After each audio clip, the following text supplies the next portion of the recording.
Hello दोस्तों, welcome to only IAS. Date है आज की 14 नवंबर 2022 एंड आप सभी का स्वागत है आज के एडिटोरियल डिस्कशन में। देखिए, हम आज टोटल 3 मुद्दे डिस्कस करेंगे। पहला है ग्राउंड वाटर से संबंधित। देखिए, काफ़ी इंपॉर्टेंट है जीएस 1 के पर्सपेक्टिव से भी और साथ साथ जीएस 3 के अंदर भी इसके कॉरस्पॉन्डिंग काफ़ी बार क्वेश्चन देखे गए हैं। दूसरा हम डिस्कस करेंगे प्राइवेट क्लाइमेट फाइनेंस के रिगार्डिंग, ठीक है, इन्वायरमेंट चेंज जो हो रहा है, ठीक है, उसके कॉरस्पॉन्डिंग जो डेवलप्ड कंट्रीज ने डेवलपिंग कंट्रीज के साथ वादे किए थे वो किस तरह से पूरे कर रहे हैं। प्राइवेट क्लाइमेट फाइनेंस को कैसे आजकल लेकर आ जा रहा है, क्या इसके इश्यूज हैं, वो सारी चीजें। एंड तीसरा इशू जो मैंने लास्ट वीक आपको बताया था कि हम डिस्कस करेंगे ईडब्ल्यूएस रिजर्वेशन के कॉरस्पॉन्डिंग, तो उसको हमारा तीसरा मुद्दा होगा।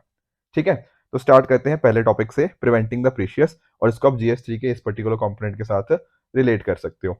देखो, अभी रिसेंटली पता क्या हुआ है। रिसेंटली जो हमारी ministry of water resources, actually में जो हमारी नई मिनिस्ट्री है, मिनिस्ट्री ऑफ जल शक्ति, ठीक है, उसका ही एक छोटा सा पार्ट है। पहले 2 मिनिस्ट्रीज होती थी, ministry of water resources, rural river development and Ganga rejuvenation, और साथ ही साथ ministry of drinking water and sanitation. उनको मिलकर ये मिनिस्ट्री बनाई थी मिनिस्ट्री ऑफ जल शक्ति।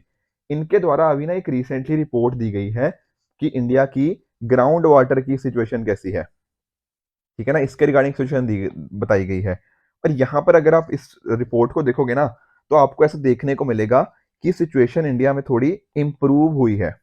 देखो, थोड़ा सा शॉकिंग हो सकता है, जनरली हम यही बात करते हैं ना कि ग्राउंड वाटर और डिप्लीट होता जा रहा है और डिप्लीट होता जा रहा है, पर इस रिपोर्ट के अंदर ऐसा बताया गया है कि सिचुएशन थोड़ी सी बेहतर हुई है पिछले टाइम के कंपैरिजन में।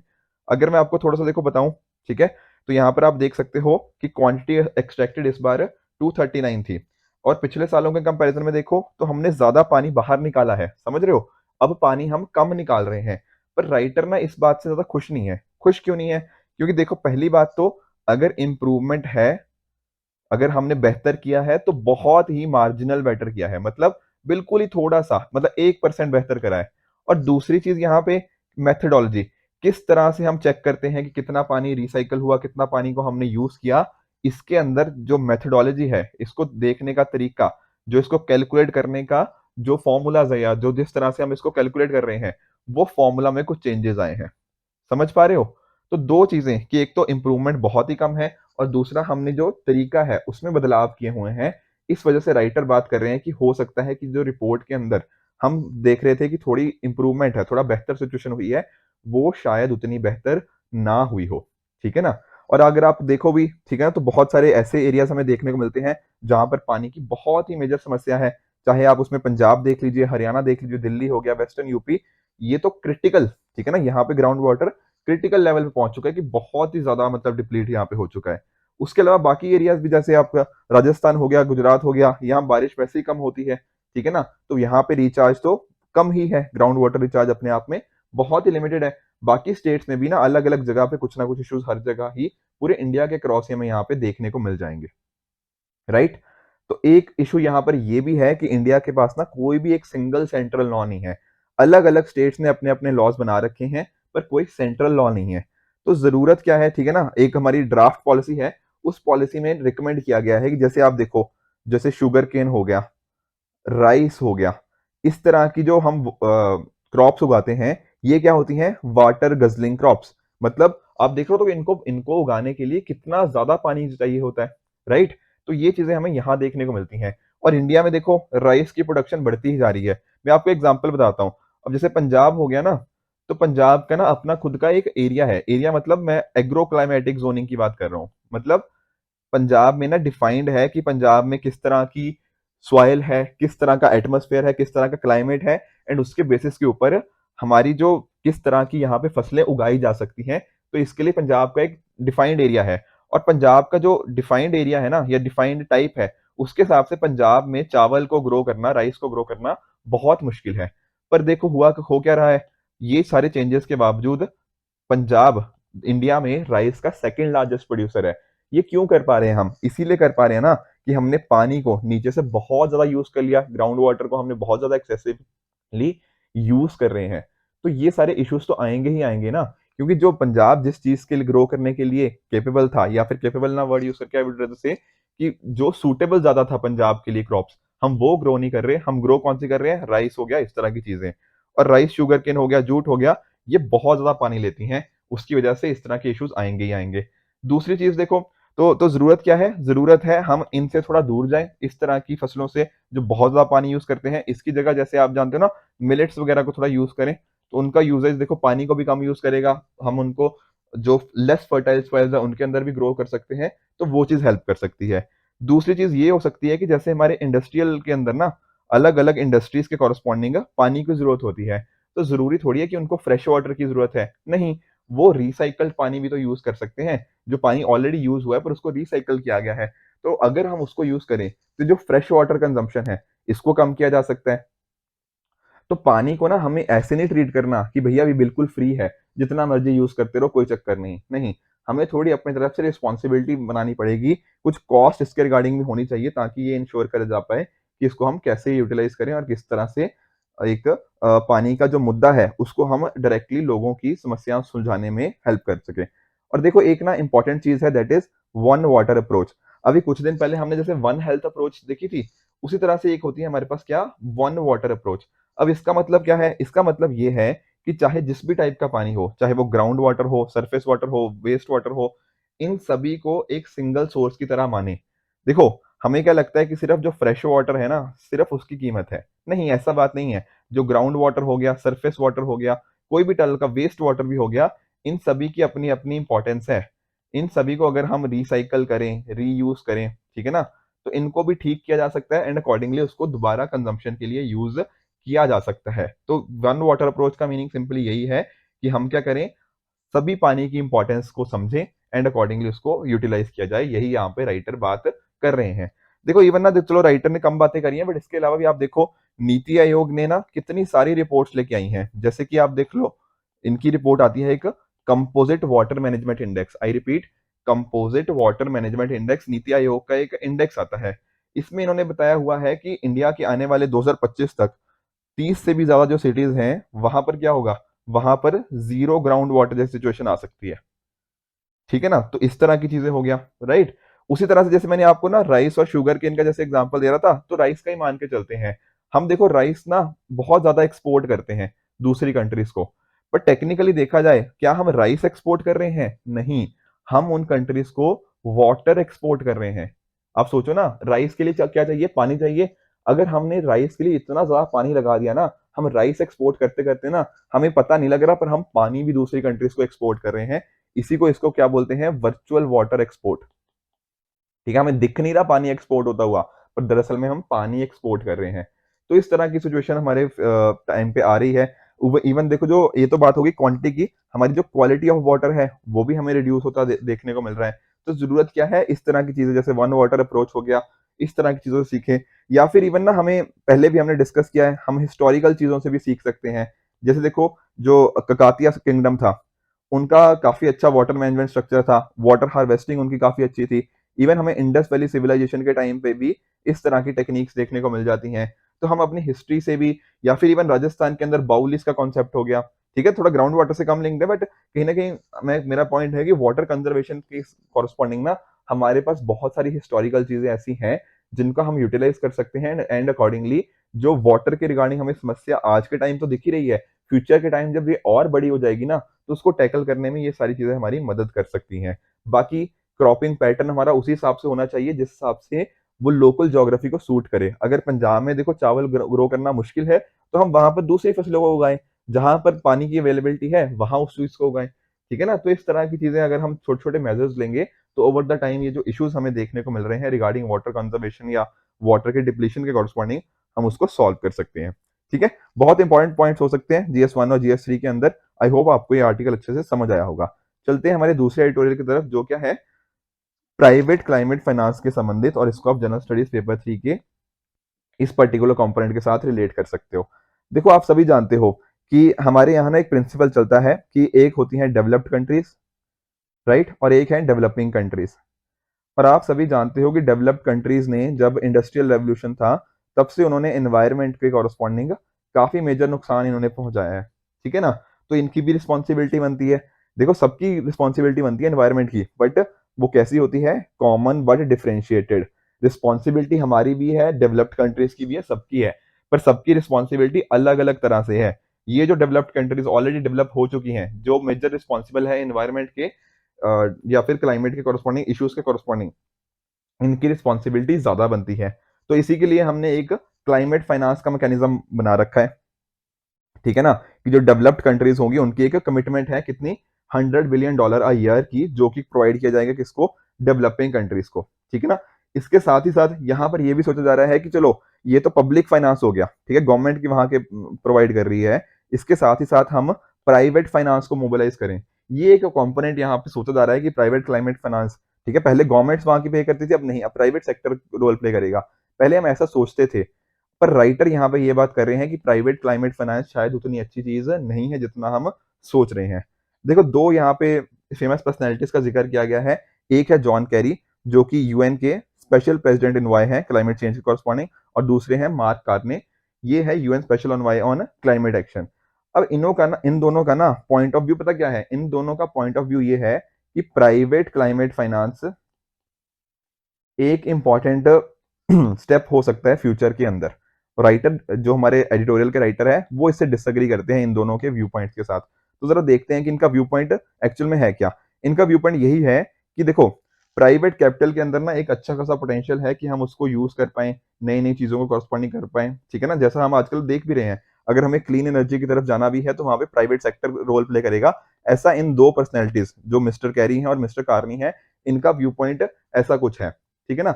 और इसके साथ ही साथ बट यहाँ पर अगर हम थोड़ा रिपोर्ट्स को देखें, जैसे कि अभी जो COP27 था ना, उसके पहले एक रिपोर्ट आई है, दैट इज SCF, यूएन, जो United nation framework convention on climate change, UNFCCC के corresponding SCF standing committee on finance, इसकी एक रिपोर्ट आई है जो चेक कर रही है कि ये $100 बिलियन जो हमने प्रॉमिस किए थे, क्या वो दे भी रहे हैं या नहीं दे रहे। तो यहाँ पर हमें देखने को मिला है कि ऐसा चीज, हमें वो पूरा जो गोल था वो नहीं एक्सेप्ट हो रहा, मतलब $100 बिलियन नहीं अचीव कर पा रहे जो पहले एक्सपेक्टेड था। दरअसल OECD ने भी यहाँ पे देखो रिपोर्ट दी है, जैसे कि इन्होंने OECD ने पता क्या बोला है, इन्होंने बोला है कि $100 बिलियन का इनका वो था, ठीक है, टारगेट था, उसमें से 83 बिलियन का इन्होंने टारगेट अचीव किया है, जिसमें पब्लिक सेक्टर का कंट्रीब्यूशन है $68, ठीक है, 13 बिलियन है किसका, प्राइवेट सेक्टर का, और बाकी 1.9 एक्सपोर्ट क्रेडिट का है। तो कहीं ना कहीं देख रहे हो यहाँ पर भी रोल अगर है भी तो किसका है, $68 बिलियन। ये थी किसकी report, OECD, Organisation for Economic Cooperation and development.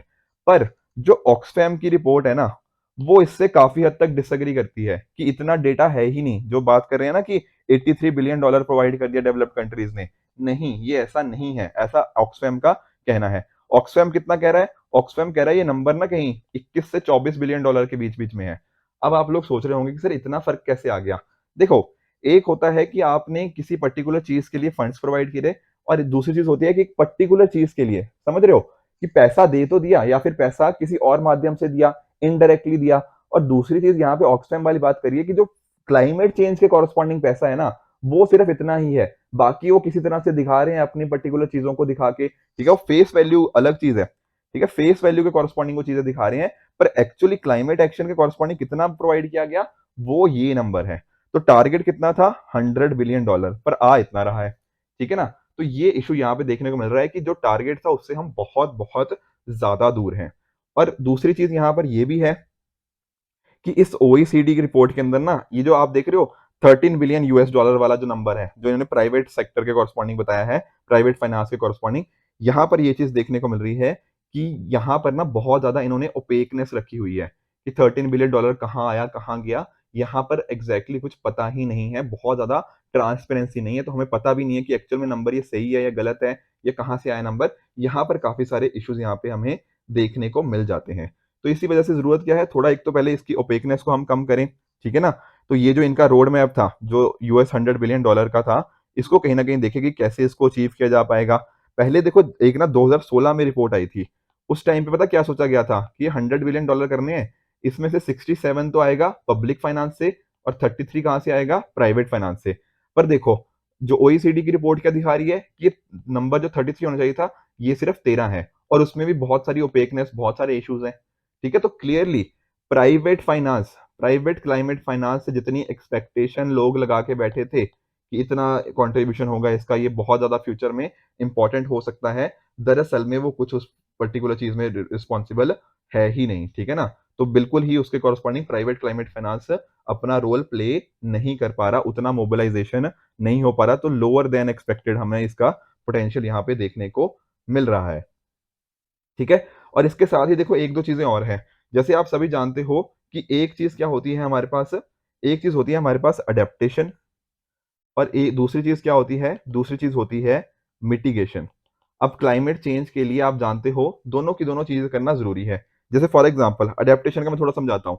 Adaptation देखो, भी क्लाइमेट चेंज हो रहा है, आप मानते हो, इसके रिगार्डिंग आप कैसे अडेप्ट करोगे, क्या एडजस्टमेंट आप अपने अंदर लेकर आओगे, थोड़ा लॉन्ग टर्म स्ट्रेटेजी आपकी क्या रहेगी इस चीज के अंदर। ठीक है ना, क्या क्या मेजर्स लेने पड़ेंगे ताकि इसके इफेक्ट्स को आप रोक पाओ। हो सकता है आपको किसी जगह कुछ बैरियर्स क्रिएट करने हो, जैसे मान लो फ्लड बैरियर हो गए, अर्थक्वेक के कॉरस्पॉन्डिंग कुछ चीजें होंगी। हो सकता है आपको इस तरह की क्रॉप्स बनानी पड़े जो ड्रॉट रेजिस्टेंट हो, ताकि आप ना, अगर ड्रॉट आ भी जाए तो आपके उसके कॉरस्पॉन्डिंग अडेप्ट हो चुके हो। ठीक है ना, पानी को प्रॉपरली कैसे यूटिलाइज करना है, ये इस तरह की चीजें कहीं ना कहीं हमारी अडेप्टेशन के कॉरस्पॉन्डिंग आ जाती हैं, कि किस तरह से हमें करंट के कॉरस्पॉन्डिंग भी, और जो फ्यूचर में क्लाइमेट चेंज के इश्यूज देखने को मिलेंगे उसके रिगार्डिंग कैसे हम एडजस्ट करेंगे, ये आती है अडेप्टेशन के अंदर। उसी तरह से जब मैं बात करता हूँ मिटिगेशन की, तो मिटिगेशन देखो जनरली हम एक शॉर्ट टर्म मेजर की तरह मानते हैं कि इम्पैक्ट हो रहा है क्लाइमेट चेंज का, उसको कैसे मिनिमाइज करें, कैसे उसको रिड्यूस करें, कैसे उसको मिटिगेट करें। ये जनरली ना हम ग्लोबल लेवल पे करते हैं, राइट। जैसे फॉर एग्जाम्पल हमारे आजकल के टाइम पे आप देख रहे हो नए नए क्लीन एनर्जी के कॉरस्पॉन्डिंग मेजर्स लेके आए जा रहे हैं। ठीक है ना, जो नई नई टेक्नोलॉजीज आ रही हैं उनको कैसे यूज करें, ताकि ये जो हम क्लाइमेट चेंज को देख रहे हैं इसको हम इम्पैक्ट को मिनिमाइज करें। तो ये दो होती हैं एडेप्टेशन और मिटिगेशन। अब हमें जरूरत है दोनों की, मतलब बेसिकली एडेप्टेशन भी इंपॉर्टेंट है, मिटिगेशन भी। ऐसा नहीं कि सिर्फ एक पर ही फोकस करते रहे, दूसरे को छोड़ दिया। पर आप एक चीज रियलाइज करो, यहां पर यहां पर होगा क्या, एडेप्टेशन के लिए भी मिटिगेशन के लिए भी इसके लिए कुछ लगेगा पैसा। ठीक है ना, अब प्राइवेट सेक्टर में जब पैसा लगाएगा तो वो क्यों लगाएगा, वो एक्सपेक्ट करेगा ना कि अगर मैं पैसा लगाऊं तो कुछ ना कुछ बाद में पैसा जनरेट भी हो। ठीक है, अगर पैसा इन्वेस्ट कर रहे हैं तो बाद में पैसा हमारे पास आए भी, एक तरह से प्रॉफिटेबिलिटी हो, प्रॉफिट्स आए उनको यहाँ पे। पर ऐसा देखने को मिल रहा है कि अडेप्टेशन के कॉरस्पॉन्डिंग ना प्रॉफिट उतने श्योर नहीं होते, समझ रहे हो। पता नहीं ये सारी चीजें करी, वो crop sorry drought resistant crop बनाने की कोशिश करी, कुछ इश्यूज आगे वो नहीं बनी, क्या वो प्रॉफिट मिलेगा, नहीं मिलेगा, शायद ना मिले। ठीक है, तो इस तरह के इश्यूज यहाँ पे अडेप्टेशन कॉरस्पॉन्डिंग आ जाते हैं। मिटिगेशन थोड़ा प्राइवेट सेक्टर को ज्यादा अट्रैक्ट करता है, क्योंकि यहाँ पर ना इनको पता है कि पैसे इनको जो इन्वेस्ट कर रहे हैं वहां पे उनको रिटर्न्स अच्छे खासे मिल जाएंगे। तो ये सारी चीजें यहाँ पे देखने को मिलती है कि प्राइवेट सेक्टर का अगर फाइनेंस आ भी रहा है ना, तो वो मिटिगेशन के कॉरस्पॉन्डिंग आ रहा है, वो अडेप्टेशन के कॉरस्पॉन्डिंग हमें नहीं देखने को मिल रहा। इसी वजह से ना यहाँ पे प्राइवेट क्लाइमेट फाइनेंस को हमें चैनलाइज करने में, उनको मोबिलाइज करने के रिगार्डिंग हमें इश्यूज आ रहे हैं। ठीक है, तो जो गोल था 100 बिलियन गोल का, $100 बिलियन जो मोबिलाइज करने की बात थी, तो इन्होंने कहा कि 2020 तक तो भैया अचीव नहीं हो पाया, हम 2025 तक इसको अचीव करने की कोशिश करेंगे। कईयों ने देखो, कई रिपोर्ट्स ऐसा भी बोलती हैं कि 2023 तक इसको रिपोर्ट करने की बात है। पर कहीं ना कहीं अगर इसी तरह से चलते रहेंगे तो बहुत मुश्किल आने वाली है। क्यों मुश्किल आने वाली है, क्योंकि अगर 2023 तक इस गोल को अचीव करना है ना, तो हर साल 21 या 22% की ग्रोथ देखने को मिलेगी इस पर्टिकुलर सेगमेंट के कॉरस्पॉन्डिंग। मतलब पब्लिक फाइनेंस को भी इतनी तेजी से बढ़ना पड़ेगा हर साल, मतलब उसको अगर आज मान लो 50 है ना, तो इसका 21% और, यानी कि लगभग 60-61 बिलियन डॉलर होना पड़ेगा अगले साल। तो इस तरह से 21% का इंक्रीज होना पड़ेगा हर साल, तब जाके हम इस गोल को अचीव कर पाएंगे। जो कि अगर हम पिछले सालों के कॉरस्पॉन्डिंग देखें ना, तो हमें देखने को मिलता है कि वो अचीवमेंट हो नहीं रही, बल्कि कम ही हो रही है, या फिर अगर बढ़ रही है तो उसकी रफ्तार बहुत ज्यादा कम है। तो यहाँ पर देखो, राइटर वही बात कर रहे हैं कि प्राइवेट सेक्टर फाइनेंस, ठीक है, प्राइवेट सेक्टर का जो फाइनेंस है वो न्यूज पेपर्स पे तो बहुत ज्यादा आता रहता है कि क्या करना है, क्या करना है, नहीं करना। पर हमें ये देखने को मिला है कि अडेप्टेशन के कॉरस्पॉन्डिंग तो बिल्कुल ही कम फंड वहां पे मिला गया है, और मिटिगेशन के कॉरस्पॉन्डिंग भी अभी और काम करने की जरूरत है प्राइवेट सेक्टर फाइनेंस के कॉरस्पॉन्डिंग। तो अभी जो एफर्ट सोच रहे थे हम, उन्होंने उतने ज्यादा रिजल्ट्स नहीं लेकर आए पे। ठीक है ना, और जो रिपोर्ट्स थी जो हम बात कर रहे थे, सीएफडीपी की रिपोर्ट, ठीक है, आप जानते हो, क्लाइमेट फाइनेंस डिलीवरी रिपोर्ट। ठीक है, जो एक्चुअल में ना ये लास्ट ईयर जब COP26 हुआ था ग्लासगो के अंदर, उसके अंदर एक रिपोर्ट निकल आएगी थी, climate finance delivery plan report. इसके अंदर ये बोला गया था कि हमें, अगर हम इस टारगेट की तरफ हम मूव कर रहे हैं, हमें एक रेशो आनी चाहिए, यानी कि प्राइवेट टू पब्लिक ये होनी चाहिए 0.21। बेसिकली मीनिंग क्या है, अगर पब्लिक फाइनेंस 1 यूनिट कंट्रीब्यूट करता है तो प्राइवेट फाइनेंस कितना कंट्रीब्यूट करना चाहिए? 0.21, ऐसा इन्होंने सोचा था। ठीक है ना? और इनका अजम्पशन भी क्या है? इनका अजम्पशन ये है कि फ्यूचर के अंदर ये कम होगा, कि प्राइवेट फाइनेंस ना कम होता जाएगा 0.177 तक। तो कहीं ना कहीं हम देख पा रहे हैं कि प्राइवेट सेक्टर का कंट्रीब्यूशन धीरे धीरे कम होता जा रहा है। तो ये जो एक तरह से हमें ऑप्टिमिज्म लग रहा है कि फ्यूचर के अंदर प्राइवेट सेक्टर फाइनेंस आएगा आएगा, वो एक्चुअल में नहीं आएगा, क्योंकि हम उस तरह से देख ही नहीं पा रहे, अडेप्टेशन के कॉरस्पॉन्डिंग हम काम ही नहीं कर पा रहे। तो एक तरह से जो हम बात कर रहे हैं कि ट्रिलियंस ऑफ डॉलर्स आएंगे दूसरी कंट्रीज से, डेवलप्ड कंट्रीज कंट्रीब्यूट करेंगी, वो हमें नहीं देखने को मिल रहा। तो ज़रूरत क्या है? ज़रूरत है इस चीज़ की कि हम जो अलग-अलग तरह से पब्लिक फाइनेंस हो गया, ग्रांट्स, अलग-अलग कंट्रीज़ ग्रांट के फॉर्म में कुछ पब्लिक फाइनेंस को कंट्रीब्यूट करें, ताकि वो जो हमारे इश्यूज़ आ रहे हैं क्लाइमेट चेंज के कॉरस्पॉन्डिंग, चाहे वो किसी भी कॉरस्पॉन्डिंग हो, उसको हम टैकल कर पाएँ।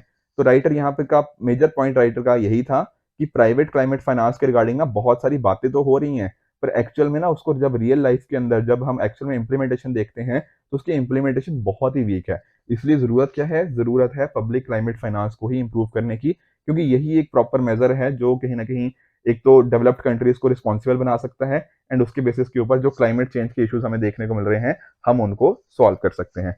तो ये हो गया हमारा दूसरा एडिटोरियल।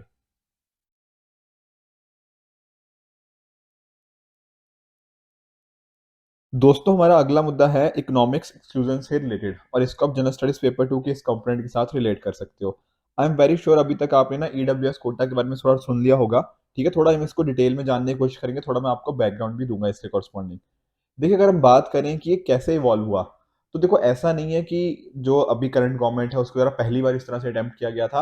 अगर हम बात करें तो 1990 के कॉरस्पॉन्डिंग ही ना हमें इस तरह की चीजें देखने को मिलती हैं। ठीक है, इवन देखो उस टाइम की जो गवर्नमेंट है, वीपी सिंह जी की गवर्नमेंट थी उस टाइम पे, उन्होंने एक तरह से कॉन्स्टिट्यूशन अमेंडमेंट लाने की कोशिश करी थी, पर बहुत ज्यादा ऑपोजिशन के द्वारा विरोध किया गया और इस वजह से उस टाइम ये नहीं हुआ। फिर जो उसके बाद की गवर्नमेंट थी, पीवी नरसिम्हा राव जी की गवर्नमेंट, उन्होंने भी कोशिश करी। ठीक है ना, उन्होंने इनफैक्ट इसको लेकर भी आए, पर वो एक कॉन्स्टिट्यूशन अमेंडमेंट के थ्रू नहीं था। इस वजह से हुआ क्या, सुप्रीम कोर्ट के अंदर जब मुद्दा गया ना, तो मंडल केस जजमेंट के अंदर इस पर्टिकुलर चीज को बोला गया कि सिर्फ और सिर्फ पॉवर्टी के बेसिस के ऊपर या फिर इकोनॉमिक पैरामीटर्स के ऊपर किसी को रिजर्वेशन नहीं दिया जा सकता। समझ आया? देखो, आप जानते हो एससी एसटी ओबीसी इनको तो चलो मिलता ही है, राइट? पर सिर्फ और सिर्फ इकोनॉमिक बेसिस के ऊपर ऐसा इस केस में बोला गया था, मंडल केस के अंदर, कि ये चीज नहीं हो सकती।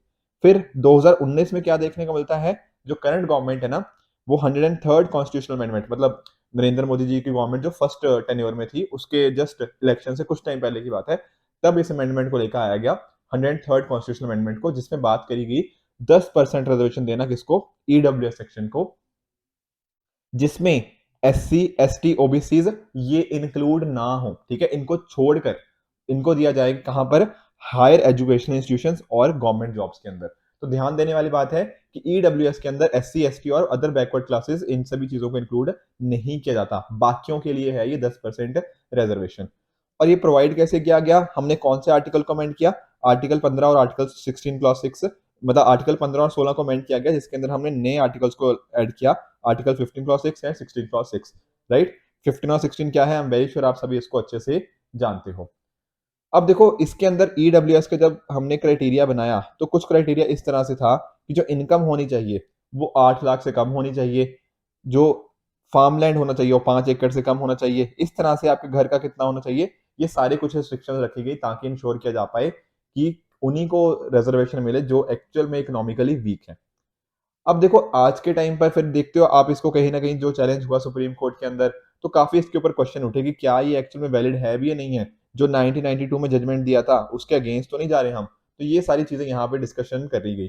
और अभी जो हमारे पास आया है, मतलब इसका जजमेंट आया है, वहां एक तरह का स्प्लिट जजमेंट देखने को मिला है, जहां पर 3 जजेस ने अग्री किया है। ठीक है ना, बेसिकली मेजोरिटी जजमेंट है, और 2 जजेस ने इसके अगेंस्ट बताया है। तो क्या थी ये इसके रिगार्डिंग? देखो, यहाँ पर ना टोटल 3 क्वेश्चंस जो आंसर किए गए। पहला क्वेश्चन क्या था कि क्या रिजर्वेशन इकोनॉमिक क्राइटेरिया के बेसिस पे दिया जा सकता है या नहीं। आप जानते हो 1992 के जजमेंट में क्या बोला? 1992 के जजमेंट में बोला था नहीं दिया जा सकता, पर इस बार सारे के सारे जजेस ने बोला कि हाँ ये दिया जा सकता है। तो इसके ना 1992 जजमेंट के बिल्कुल अगेंस्ट गए हैं। यहाँ पर 5:0 जजमेंट से ये बोला गया कि बिल्कुल इकोनॉमिक क्राइटेरिया पे दिया जा सकता है। पर दूसरा क्वेश्चन क्या था कि एससी एसटी ओबीसी को ईडब्ल्यूएस रिजर्वेशन के बेनिफिट से बाहर रखा जा सकता है या उनके लिए भी ईडब्ल्यूएस होना चाहिए। तो यहां पर तीन जजेस ने बोला है कि वो एक अलग से सेपरेट डिसएडवांटेज ग्रुप है। मतलब देखो, जो एस सी एस टी हो गए वो उनको अलग से रिजर्वेशन है, वो एक अलग से उनकी जो एक तरह से कह लो जो पिछड़ापन है ना, वो किसी और रीजन की वजह से, वो हिस्टोरिकल इनजस्टिस की वजह से था। ठीक है, तो इस वजह से उनको कहाँ रखा गया, एक अलग तरह से रखा जा सकता है, ऐसा मानना था इन तीन जजेस का। ऑन द अदर हैंड उस टाइम के, ठीक है, अब तो चीफ जस्टिस नहीं रहे जस्टिस यूयू ललित, अब तो नए चीफ जस्टिस आ गए हमारे यहाँ पे। तो जस्टिस यूयू ललित ने उस टाइम पे बोला कि नहीं, सोशली एंड इकोनॉमिकली बैकवर्ड वो हमारे पूरे पॉपुलेशन का पार्ट है, तो उनके अंदर भी ये S C S T OBC groups को एक्सक्लूड नहीं करना चाहिए ईडब्ल्यूएस के बेनिफिट्स का, ऐसा जस्टिस सुरेंद्र भट्ट और जस्टिस यूयू ललित का मानना था। तो यहां पर हमें स्प्लिट देखने को मिला 3:2 का। उसी तरह से तीसरा क्वेश्चन था कि क्या 50% रिजर्वेशन, जो 50% की लिमिट है, ईडब्ल्यूएस रिजर्वेशन उसको एक्सीड कर सकती है। तो यहां पर भी तीन जजेस ने बोला कि हाँ, ये 50% जो लिमिट है ना, वो सिर्फ और सिर्फ हमने social and economically backward classes के लिए लगाई है, इन सभी चीजों के लिए ईडब्ल्यूएस के कॉरस्पॉन्डिंग की लिमिट नहीं है। पर जस्टिस रविंदर भट्ट और जस्टिस ललित का यह मानना था कि नहीं, हाँ 50% लिमिट का हम ब्रीच नहीं कर सकते। ठीक है ना, तो ये बातें थी। तो यहाँ पे देखो तीन जजेस ने इनके साथ थे, ठीक है, दो जजेस अगेंस्ट से, तो इनकी बात यहाँ पे मानी गई कि ये पर्टिकुलर चीज इस तरह से वर्क करेगी, और एक तरह से हमने अपहोल्ड कर दिया। हमने ये मान लिया कि हाँ जी, सिर्फ और सिर्फ इकोनॉमिक क्राइटेरिया के बेसिस पे ये चीज हो सकती है। बेसिक स्ट्रक्चर जो केशवानंद भारती जजमेंट के अंदर हमने हमारे कोर्ट्स ने लेकर आया था, उसको ये अमेंडमेंट वायलेट नहीं करती है, ये 3:2 के हिसाब से ऐसा बोला गया। ठीक है, इंदिरा साइन जजमेंट में देख लो, ठीक है ना, वही जो चीज मैं बता रहा था इकोनॉमिक क्राइटेरिया के कॉरस्पॉन्डिंग, तो ये सारी चीजें हमें यहाँ पे देखने को मिलती हैं। ठीक है, अब देखो जो क्राइटेरिया था ना वहां पे, जो इंदिरा सानी जजमेंट की बात कर रहा हूँ, इंदिरा सानी जजमेंट के अंदर हमने क्या किया था, कुछ अगर लोगों को एक्सक्लूड कर दिया था। मतलब अगर मान लो जो ओबीसीज हैं, ओबीसीज के अंदर भी कुछ ऐसे सेक्शन हो सकते हैं जो बहुत ही आगे मतलब प्रोग्रेसिव हो चुके हों, ठीक है, उनको हमने वहां से एक्सक्लूड कर दिया था। ठीक है, तो इसके पीछे का एक्सक्लूजन का रीजन क्या था कि अगर कुछ लोगों को रिजर्वेशन ना दिया जाए उन सेक्शन से कॉरस्पॉन्डिंग, वो इसलिए था कि उनकी जो एक तरह से कहीं ना कहीं जो चेंजेस आए थे या फिर जो प्रोग्रेसिव आई थी, वो रीजनेबल प्रोग्रेस इनकी होगी थी, तो उनके लिए बेनिफिट नहीं होना चाहिए। जो बेनिफिट किन के लिए होना चाहिए, जो डिस्क्रिमिनेशन की वजह से अभी भी पीछे रहे हुए हैं। राइट, तो यही सारी बातें करेगी 2019 के अंदर भी। ठीक है ना, एक तरह से माना गया कि सबको आगे बढ़ने का हक होना चाहिए, उसके रिगार्डिंग ये चीजें हमें यहाँ पे देखने को मिलती हैं। ठीक है, तो यही सारी चीजें जो हमने जजमेंट्स के साथ बारे में भी आपके साथ डिस्कशन कर दिया। अब एक बात राइटर यहाँ पे ये भी बात कर रहे हैं कि ये देखो, जो हमने 2019 में जो गवर्नमेंट ने लेके आई ये 103rd कॉन्स्टिट्यूशनल अमेंडमेंट, इसको ना कोर्ट्स के लिए इसको रिवर्स करना बहुत मुश्किल था।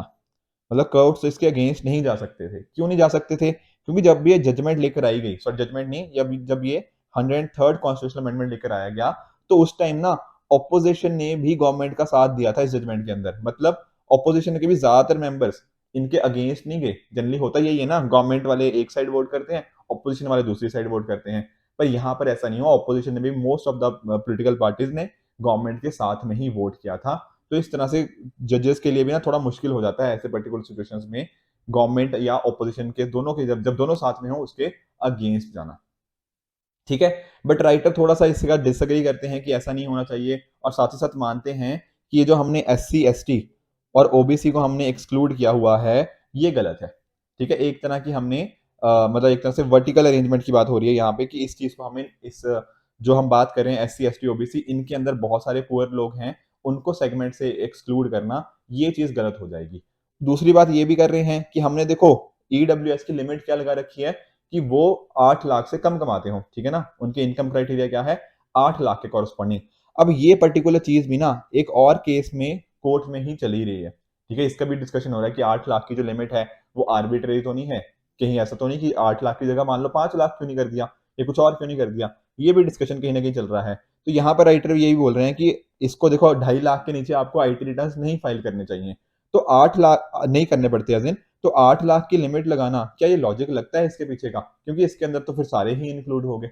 ठीक है ना, तो इस चीज में थोड़े से चेंजेस लाने की बात कर रहे हैं राइटर की नहीं, ईडब्ल्यू रिजर्वेशन अगर कर भी रहे हैं तो एक तो पहली चीज होना चाहिए क्या, कास्ट कॉरस्पॉन्डिंग, ऐसा राइटर का व्यू पॉइंट है। ठीक है, तो ये चीजें यहाँ पे बात कर रहे हैं। उसी के साथ ही साथ जो हम बात कर रहे थे, जो तीन जजेस ने बात क्या करी कि जो 50% लिमिट है वो सिर्फ कास्ट बेस्ड रिजर्वेशन के लिए है और ईडब्ल्यूएस रिजर्वेशन के लिए नहीं है, ये क्वेश्चनेबल है।